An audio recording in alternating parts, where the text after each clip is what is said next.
Angie, Cheak, good to have you. Thank you, Pastor. What a story.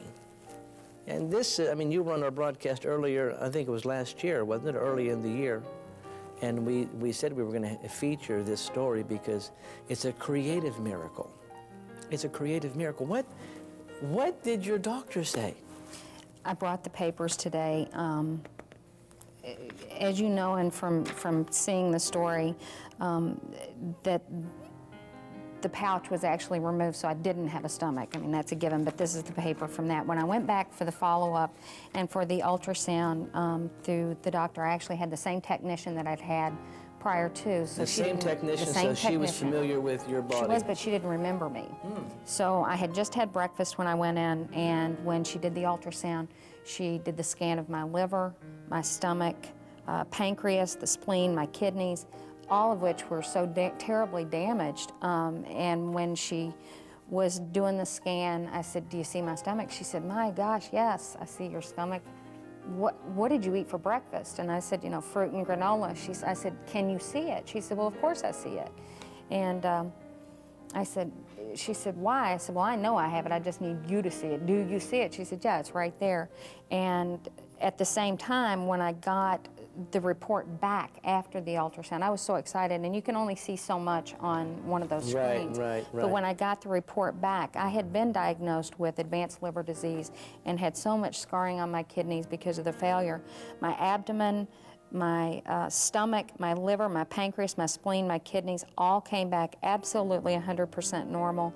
And the abdominal aorta, which had been damaged, was also absolutely normal. So in all actuality, I'm healthier now. Angie, I mean, so the doctors are left just awestruck.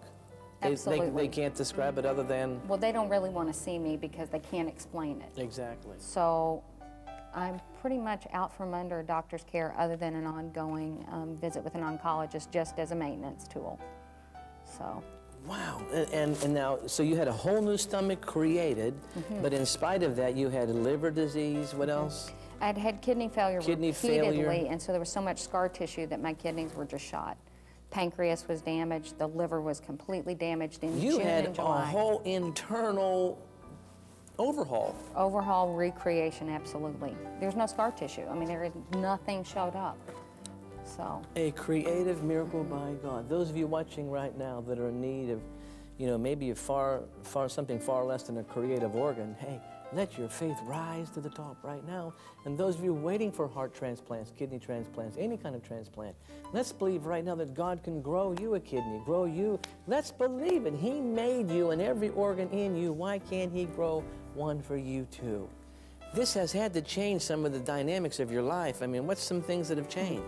It changed everything in my life. Where for 2 years I couldn't go and sit in a restaurant because nobody would sit with me because they were so uncomfortable eating while I couldn't eat, that nobody would go anywhere. And as Christians, that's a big part of our lives. So that's something that I absolutely have enjoyed. But everything has changed, Pastor. Being a part of your fellowship and having you as a pastor and having a church family, having somewhere to go and a purpose again. I had no purpose. Everything I did was to try to live one more day.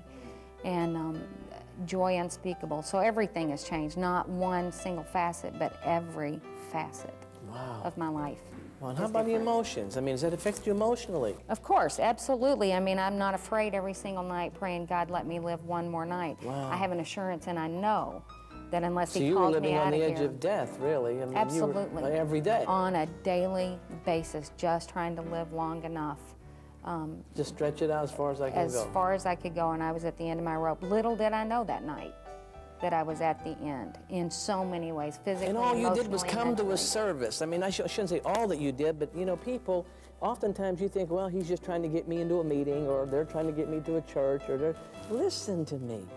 It can happen to you, and sometimes God has to remove you out of the element that's most familiar. He get you in another element, and that's all God did. Pastor, I hadn't been in a service and sat through an entire service in probably close to 8 years. All I did was show up, and the anointing was so strong. I didn't even know who you were. The anointing was so strong that I would have done anything to stay in it, even though I wanted to run out the back door. My God, my God. People, this is powerful.